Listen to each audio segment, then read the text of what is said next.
why the world of Dishonored is so appealing. It's a harsh world. It really has this kind of coarse kind of feeling to it where like you know that you really have to battle to survive. It's a world where there's a rat plague going on. Especially Dunwall is the area that's really affected by it, and no one really knows how to deal with it. So it's kind of a psychological thing where like, do you leave the house? Do you not leave the house? You know, where do you get food?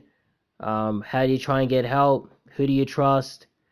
It's almost like post-apocalyptic, but it's kind of not because not all hope is lost. There's still, you can still survive. You can still try and like um, find ways to try and get by, but it's tough, and there's not a lot of places where you can try to um, like try and help yourself and try to get by.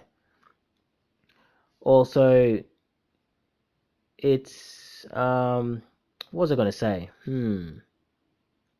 Yeah, actually, this it feels like this is the sort of world where it could be real.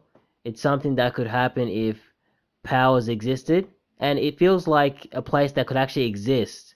Like Dunwall, like it feels like alright, so it feels like it feels like kind of Italian almost, but apparently it's supposed to be like England, apparently. But just the buildings and the way people kind of like operate, and it's got trains and it's got walls of light and all this sort of stuff. It's also got really corrupt people, which I found really interesting because the game, I think there is probably good people in the game, but the game kind of focuses on corrupt people and how they use their power to try and like take advantage of the system and people around them. And I just felt that that was really cool, and how all these people can sort of work together to try and like elevate their status and make themselves, um, I suppose, more prominent. I guess that's the word I want to use. Um, and yeah, there's characters like Slackjaw and Sokolov, which they kind of you have the option to be able to read about them near the start of the game, and their backstories are really interesting, especially Slackjaw's because he was kind of someone who was, I don't know, should I say I guess he was kind of like a loser almost. I don't want to say that word because it's kind of cringe, but he was kind of a guy who was kind of like, had really no prospects, I guess, in life.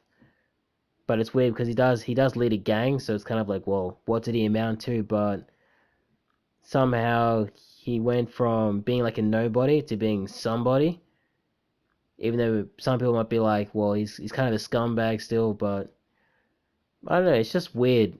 Well, weird but interesting, and there's a lot of characters like that in the world. And yeah, that's about it.